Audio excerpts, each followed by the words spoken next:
School van দুর্ঘটনার কবলে, চালক আশঙ্কাজনক অবস্থায় ধর্মনগর জেলা হাসপাতালে ভর্তি। ৩রা মে শুক্রবার সকাল আনুমানিক 10:35 নাগাদ এই ঘটনাটি ঘটে উত্তর ত্রিপুরা জেলার জেলা সদর ধর্মনগর শহরের মনতলা থেকে দেওয়ানপাশা যাওয়ার পথে। জানা যায়, কিডজি স্কুলের একটি ভ্যান রয়েছে। এই ভ্যানটি প্রতিদিনকার মতো ছাত্রছাত্রীদের স্কুলে নিয়ে যাওয়ার জন্য গাড়িটি চালিয়ে যাচ্ছিল গাড়ি চালক। কিডজির এই ভ্যানটি মনতলা হয়ে দেওয়ানপাশার দিকে যাচ্ছিল। একজন ছাত্রের প্রাতকর্ম সম্পন্ন করার জন্য গাড়ি চালক নেমেছিলেন। এই ফাঁকে একটি ছাত্র অ্যাক্সিলারেটর অন করে দেয়। এই অন করে দেওয়ার ফলে অ্যাক্সিলারেটরের গতি গাড়ির গতিকে বাড়িয়ে দেয় এবং গাড়িটি নিজে থেকে এগোতে থাকে। এই অবস্থা দেখে গাড়ি চালক গাড়িটিকে ধরার জন্য পেছন পেছন ধাবিত হয়।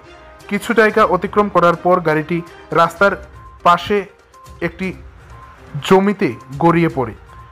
ইতিমধ্যে গাড়ি চালক গাড়িটিকে ধরতে সক্ষম হলেও গাড়িটিকে থামাতে পারেনি। 7 জন বাচ্চা অল্প বিস্তর আহত হলেও গাড়ি চালক গুরুতর আহত অবস্থায় পড়ে যায়। এলাকাবাসীরা এটি দেখতে পেয়ে গাড়িটিকে সরিয়ে গাড়ি চালককে বের করে ধর্মনগর দমকল বিভাগের কর্মীদের খবর দেয়। এই ঘটনার খবর পেয়ে দমকল বিভাগের কর্মীরা ঘটনাস্থলে ছুটে গিয়ে ওই আহত গাড়ি চালককে উদ্ধার করে ধর্মনগর জেলা হাসপাতালে নিয়ে যায় চিকিৎসার জন্যে। আশঙ্কাজনক অবস্থায় রয়েছে গাড়ি চালক। বাচ্চারা অল্প বিস্তর আহত হলেও খুব একটা প্রভাব পড়েনি এদের মধ্যে। এই ঘটনাকে কেন্দ্র করে এলাকায় তীব্র চাঞ্চল্য ছড়ায়।